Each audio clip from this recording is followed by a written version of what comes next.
Let's do this.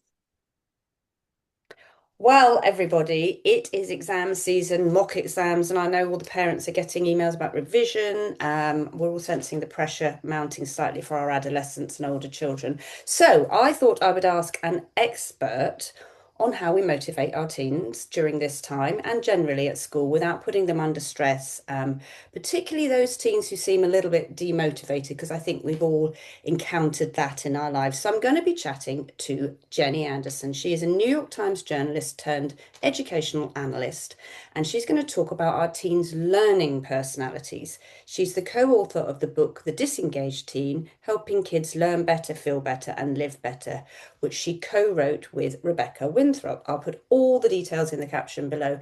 And you spent, Jenny, didn't you, 3 years studying how to engage a teenager in learning? And we do have such an exam heavy system in the UK. It's more than any other country, I think. So it's no wonder our teens struggle. You're also a mum of two teens as well. So I thought we would start by explaining the four learning personalities of teenagers that you identified in the research for this book. Explain why it's useful to know that these personalities exist and how we can help them. Sure, I'll take you through the four. There are four modes, we call them, not personalities. So, four learning modes. And the reason we call them modes is they're super dynamic. Kids can move around them. And to kind of fast forward to your first question, why do we need them?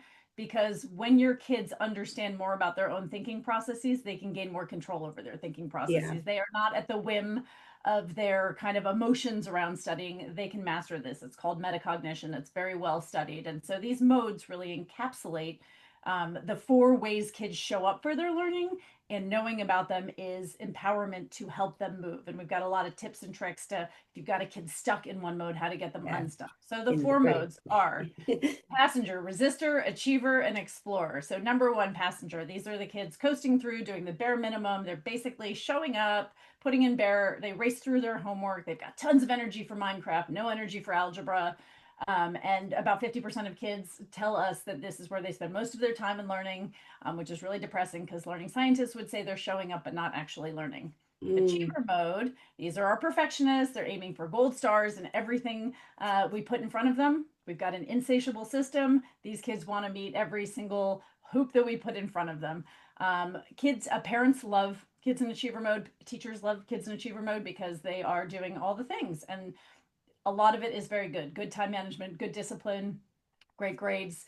All of that is good. Has a very dark side, highest rate of mental health challenges of all the modes. And so we can talk more about that if you want. Resistor mode, these are the problem children, or what we dub the problem children, typically children with problems. Something has gone horribly awry. Could be some neurodivergence that's undetected. It could be bullying. It could be overwhelm. It could be something's happening at home, a divorce, a layoff, any of those things. Kids don't have the capacity to say, I'm really struggling, I need some help. So what they do, they withdraw or they act out.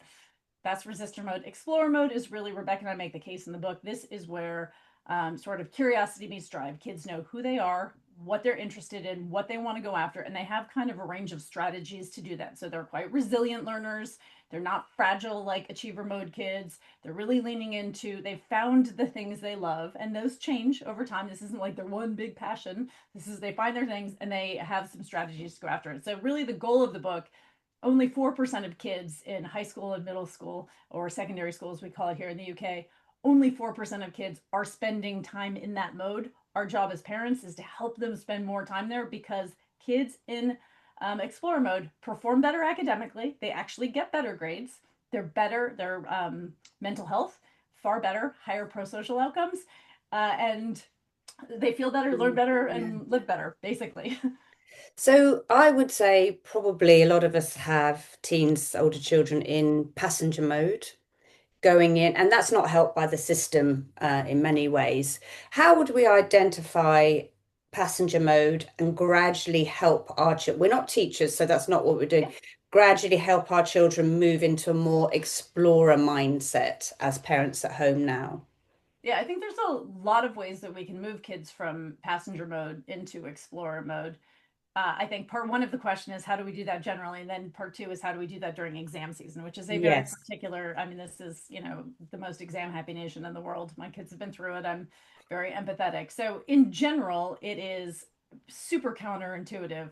a lot of kids in passenger mode need a little bit more autonomy. That sounds nuts because these kids do not appear to be doing the things that we need them to be doing, but they feel quite done upon. So trying to identify what they are interested in and leaning into that and helping them find that sort of canvas, that set of interests on which they can start to build some mastery and some expertise really, really helps. I would say a second thing with passenger kids who spend a lot of time in passenger mode is study skills. A lot of these kids do not know how to study. We spent 3 years talking to hundreds of teens, and honestly, the number of kids who said to us, they could get by in primary school because we tell them what to do and they do it. It's a way more, and parents are quite present and they help and they're there for homework and all that. Get to secondary school and it's like they're shuffling around classes, there's tons more content, there's way more movement and longer term projects, and kids don't know how to do them. They haven't built up the executive function skills. So we can help them. There's lots of tools out there, there's lots of stuff in the book, but we really There's can lots of stuff help them. online, isn't there, on YouTube around study skills for kids aged sort of 14 upwards, isn't there? And BBC Bite Yeah, Size is quite good. And what you're absolutely. talking about with study skills is not sitting with them in the subject. You're talking about, not sitting there for 4 hours. So I think really honestly, a lot of parents think that helping kids with their study skills is helping them make a plan, and it is like, or making the plan for them. Yeah, Really, the point of it is helping them make a plan, helping them reflect on the plan when it goes completely backwards, which it always will, at the beginning, yeah. making a new plan and not panicking and not judging because that shuts them down. So as soon as we're kind of like, that's your plan, like Yeah. that's a terrible plan, You've only been they there can do 10 that. minutes. Yeah, exactly. But oftentimes they are really terrible plans. But that is like you're helping them make a plan, reflect on the plan, change the plan. We kind of talk about it as moving from the nagging procrastination loop from hell to the Yeah. learning to learn cycle. You are helping them get better at learning. And that is something Mm. parents can do. We have tons of tips on that.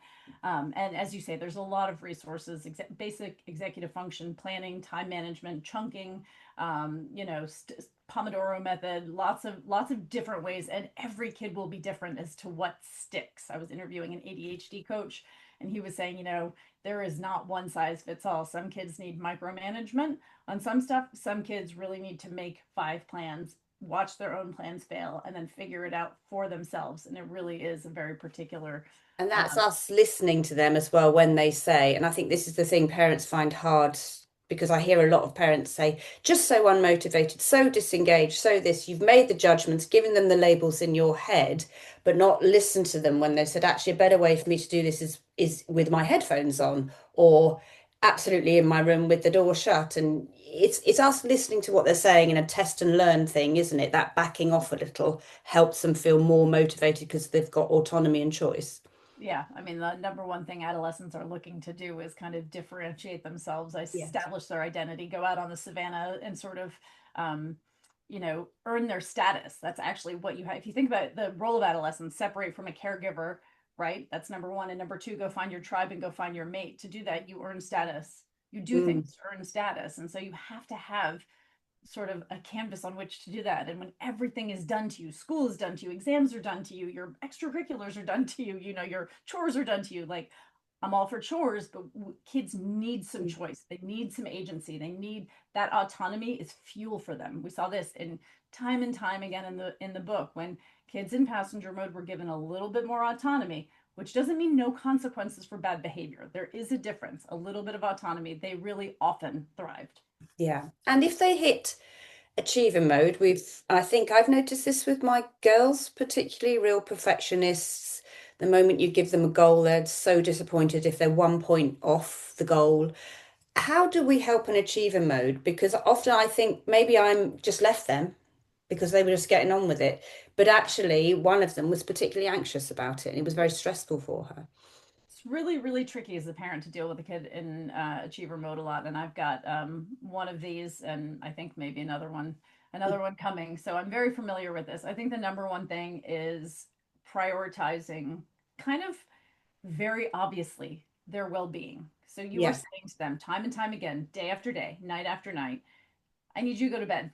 I don't care if you think 1 hour of sleep, one more hour of studying is going to get you that A star or that super high mark. If you are communicating to them that their well being is more important to you than the outcome of their grade, they will internalize that over time. It will, they will roll their eyes, they will fight you, they will do all the things, which is totally normal. But you stay with it and you say, sleep, number one. Sleep is the glue that holds us together. It is at the root of a lot of, it sort of sits down there with a lot of mental health challenges, sits there with a lot of